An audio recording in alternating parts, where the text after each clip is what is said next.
नमस्कार दोस्तों, एक नई सीरीज़ के साथ आपके सामने उपस्थित हूँ मैं। ये मैंने स्टार्ट की है 5 क्वेश्चन सीरीज़ मैथ्स के ऊपर और टाइम एंड वर्क टॉपिक चल रहा है।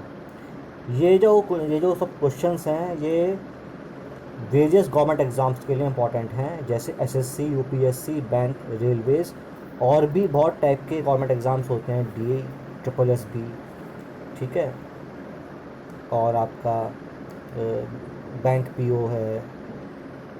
जो भी गवर्नमेंट एग्ज़ाम्स होते हैं, एसआई के एग्ज़ाम होते हैं, तो मैथ्स तो हम जानते हैं कि जो है हर एग्ज़ाम में पूछते हैं, ठीक है।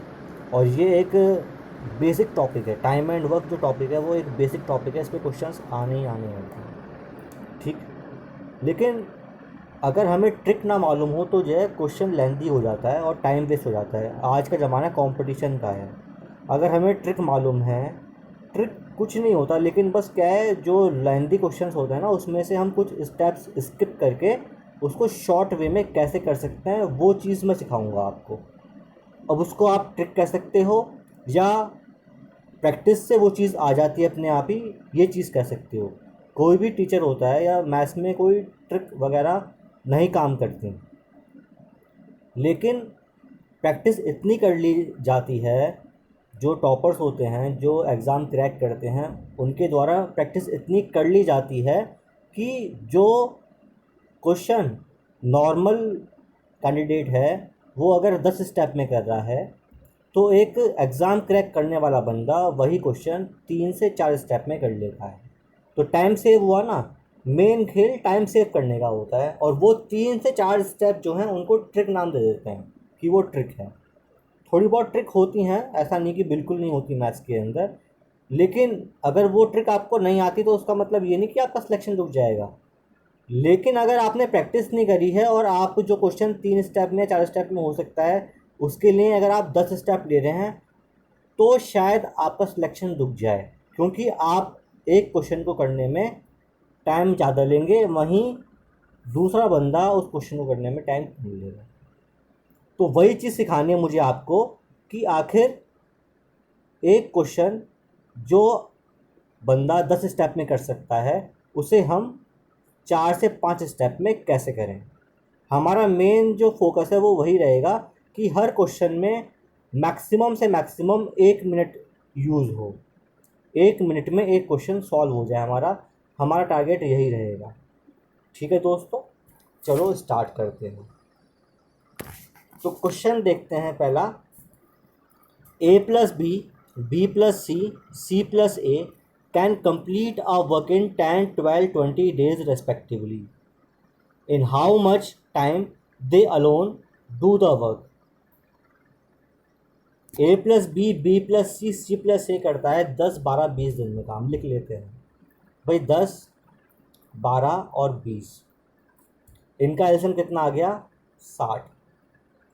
10 6 ज़ा, 12 5 ज़ा और 23 ज़ा 60। तो मतलब a प्लस बी का आ गया 6, बी प्लस सी का 5 आ गया और सी प्लस ए का 3 आ गया। इसको कहीं लिख लेते हैं। स्क्रीन छोटी है, इतना स्पेस नहीं है, लेकिन मैं एडजस्ट करता हूँ। भाई a प्लस बी का आ गया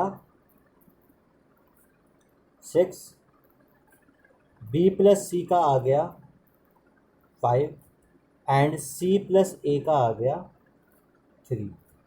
कॉपी और पेन लेके बैठेंगे तो ही फ़ायदा मिल पाएगा इन वीडियोस का, क्योंकि आप हाथों हाथ अगर लिखते रहेंगे ना तो आपको समझ में आ जाएगा करना कैसे है क्वेश्चन, ठीक है दोस्तों। तो इनको अगर मैं ऐड कर देता हूँ तो twice of a plus B plus C is equal to 6 5 11 और 3 14, 14 आ गया। तो यहाँ से a प्लस बी प्लस सी कितना आ जाता है? a प्लस बी प्लस सी आ गया 7। तो a प्लस बी कितना था? a प्लस बी था 6, तो 6 गया यहाँ पे, तो c की वैल्यू कितनी आ गई? 1 आ गई। b प्लस सी कितना था? 5, तो a कितना आ गया? 2 आ गया। भाई 7 माइनस 5 करेंगे, a बचेगा ना, 2 आ गया। और c प्लस a कितना था? 3, तो 3 करेंगे माइनस, तो b कितना आएगा? 4। बात समझ में आ गई? तो यहाँ से वैल्यू आ गई है ए की 2, बी की 4, सी की 1। ए की 2, बी की 4 और सी की 1, मतलब 1 डे वर्क इनका ये आ गया। हमारा जो वर्क था कितना टोटल था, 60 वर्क था हमारे पास टोटल। ए कितना टाइम लेगा, 60/2, ठीक है, ये ए का आ गया। बी कितना लेगा, 60/4, ये बी का आ गया। सी कितना लेगा, 60/1, ये सी का आ गया। बात समझ में आई। ए बी सी कैसे निकाला हमने, अगर आप ए बी सी की एफिशिएंसी निकाल सकते हैं तो एफिशिएंसी को जो टोटल वर्क है उससे डिवाइड कर दीजिए, कितने दिन में वो काम करेंगे वो टाइम आ जाएगा। ठीक है दोस्तों, चलिए अगला क्वेश्चन देखते हैं। अब कह रहा है यहाँ पर A plus B plus C do a work in 12 and 16 days. If A work for 5 days and B work for 7 days, C complete the remaining work in 13 days. Then find C would complete. Then find in how many days C would complete the work. ठीक है, हमें निकालना है कि जैसे C कितने दिन में काम पूरा कर सकता है। ठीक है, चलो तो भाई दोस्तों पहले देखते हैं हम। A प्लस बी का हमें दे रखा है 12 और B प्लस सी का दे रखा है हमें 16। इनका एलसीएम कितना आ जाएगा, 48, 12 4 जा 16 3 जा। ठीक है, कहीं लिख लेता हूँ उस चीज़ को। A प्लस बी का आ गया 4 और B प्लस सी का आ गया 3। बोल रहे हैं A बी और सी। भाई अगर A प्लस बी साथ में लेता हूँ मैं, A प्लस बी का साथ में 4 आ गया। A काम करता है 5 डेज़ के लिए, तो मतलब 5 चौक 20 काम तो A ने कर लिया B के साथ। अब आता है B प्लस सी, तो B प्लस सी का देखते हैं तो जो है कितना दिन काम करता है B प्लस सी, 7 दिन। भाई B ने 4 दिन तो काम कर लिया, बचे इसके 3 दिन, सॉरी 5 दिन काम कर लिया। A work for 5 days, B ने A के साथ 5 दिन काम कर लिया। ठीक है, 7 दिन काम करना था, A के साथ 5 दिन कर लिया, बचे 2 दिन। तो मतलब B प्लस सी का 3 है ना, तो 3 मल्टीप्लाई 2 दिन और काम करना है, मतलब 6 आ गया ये। ठीक है, समझ में नहीं आया होगा आपको। मैं आपसे ये कह रहा हूँ भाई A प्लस बी ये लिख लो, B प्लस सी ये लिख लो और C अलग लिख लो। A प्लस बी जो है यहाँ पर A काम करता है 5 दिन के लिए, तो 5 दिन दोस्तों A भी करेगा, 5 दिन B भी करेगा, B प्लस सी। B करता है 7 दिन, तो 5 दिन तो यहाँ कर चुका ना, बचे कितने, 2 दिन। तो 2 दिन B भी करेगा, 2 दिन C भी करेगा। C को करना है 13 डेज, 2 दिन कर चुका, बचा 11 दिन। आ रही है बात समझ में। तो भाई A प्लस बी का कितना आया था एफिशिएंसी, 4, और B प्लस सी की आई थी 3, मतलब 20 और 6 काम कर चुके हैं ये। ठीक है, कुल काम था हमारा 48 में से ये 26 काम कर चुके हैं। 48 में से ये 26 काम कर चुके हैं, बचा 22। वो 22 काम करेगा C 11 दिन में। तो कितनी एफिशिएंसी आ गई C की, 2 आ गई। 22 काम C करता है 11 दिन में, एफिशिएंसी कितनी आ गई C की, 2 आ गई। तो 48 डेज का काम कितने दिन में करेगा C, तो 48 डेज का काम करेगा C 48/2, मतलब 24 दिन में करेगा।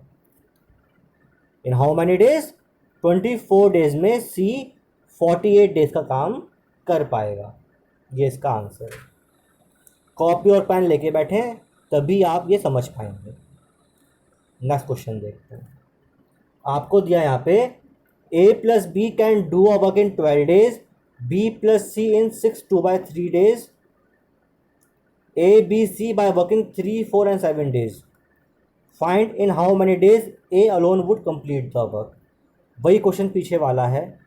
ठीक है, भाई एक का 12 डेज है, ए प्लस बी का 12 डेज है, बी प्लस सी का 6 × 18 2 20/3, इसका एलसीएम आ गया 60, 12×5 = 60, 20×3 = 60 और 3×3 = 9, यहाँ पे 9 नोट कर लेते हैं कहीं पे। तो भाई ए प्लस बी का 5 आ गया और बी प्लस सी का 9 आ गया। आ रही बात समझ में आपको? अब वो कह रहा है कि ए बी सी, ये चीज़ ध्यान रहेगी। अब वो कह रहा है यहाँ पे ए प्लस बी लिख दो, बी प्लस सी लिख दो और सी लिख दो। तो ए करता है काम कितने दिन? 3 दिन। तो 3 दिन ए भी करेगा, 3 दिन बी भी करेगा।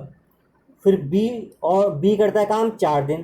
तो 4 में से 3 दिन काम तो बी कर चुका, बचा 1 दिन। तो 1 दिन करेगा बी और 1 दिन करेगा सी। अब बचा 7 दिन, तो सी करेगा 6 दिन काम। मेरी बात समझ में आ रही होगी आपको। तो चलिए अब यहाँ देखते हैं कितना काम हो चुका है, कितना काम यहाँ पर हो चुका है। तो भाई दोस्तों यहाँ पर जो काम हुआ है वो कितना आया था? ए प्लस बी का 5, तो 3 × 5। और कितना आया था बी प्लस सी का? 9, 1 × 9। तो मतलब 15 और 9 कितना हो गया? 24 काम हो चुका। कितना काम था हमारे पास टोटल? हमारे पास था 60, 24 हो गया, 36 बचा। कितना आया था सी का? कितना? 6 आया था।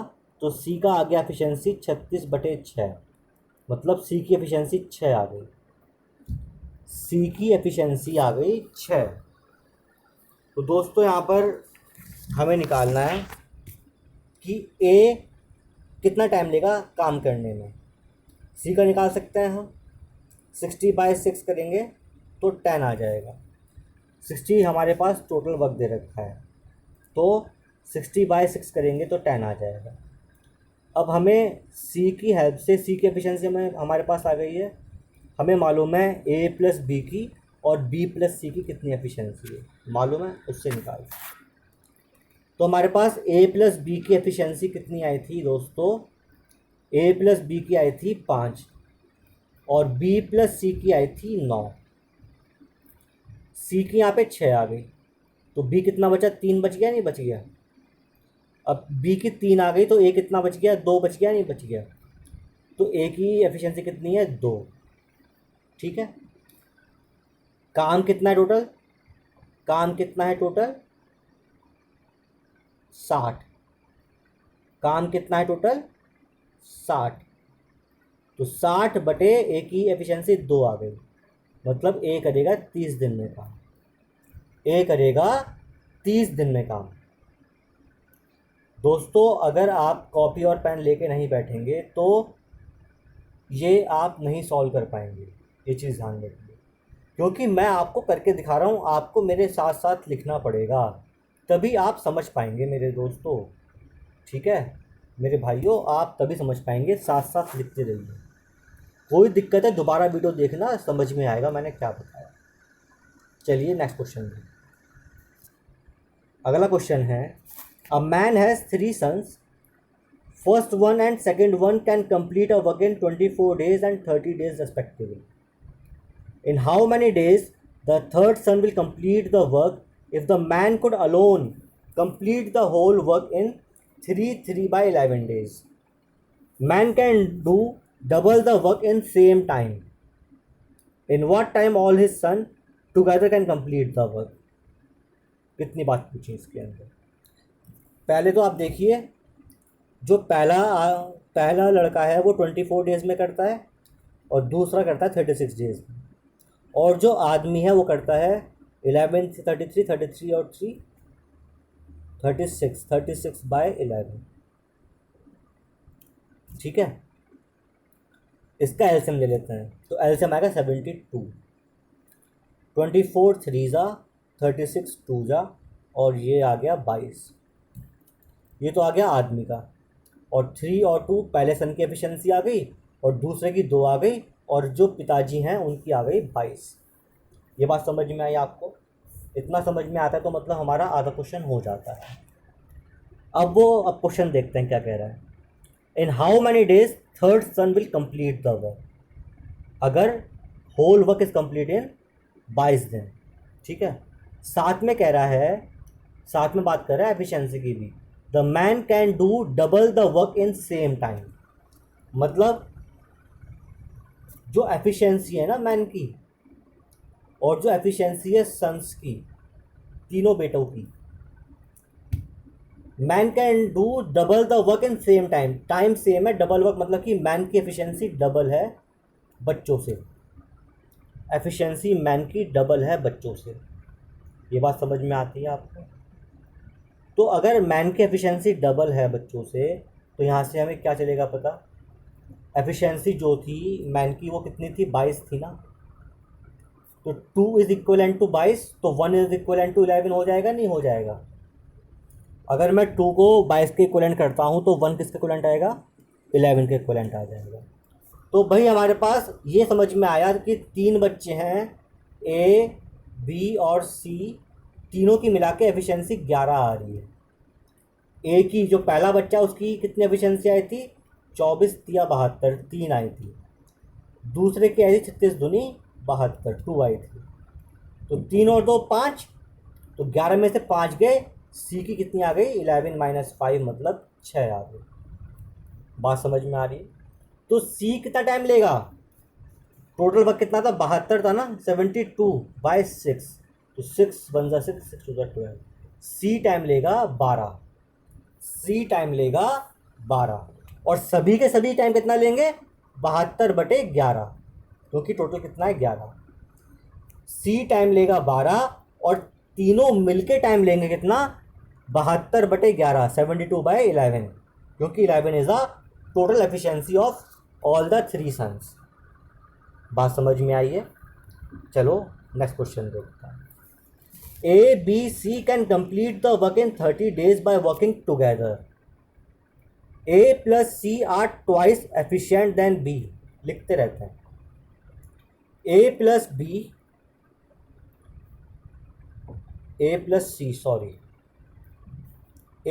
सी is twice efficient than B, and A plus B is thrice efficient than C, दोस्तों जब ऐसा दिया हो ना, जरा आप इन तीनों को ऐड कर लो। A प्लस बी प्लस सी ऊपर 3 आ रहा है और A प्लस बी प्लस सी नीचे 4 आ रहा है, ये तो गलत है ना। A प्लस बी प्लस सी मिलके इक्वल आना चाहिए। तो इक्वल कैसे करेंगे भाई, ऊपर 3 आ रहा है, 2 + 1 3 आ रहा है, तो नीचे 3 से मल्टीप्लाई कर दो ऊपर नीचे, और नीचे 3 + 1 4 आ रहा है, तो ऊपर 4 से मल्टीप्लाई कर दो, तो देखो कितना आएगा, 8/4 और 9/3, 8 + 4 12, 9 + 3 12। तो यहाँ से बी की एफिशिएंसी कितनी आ गई, 4, और सी की 3 आ गई। तो यहाँ से मालूम चलता है हमें कि ए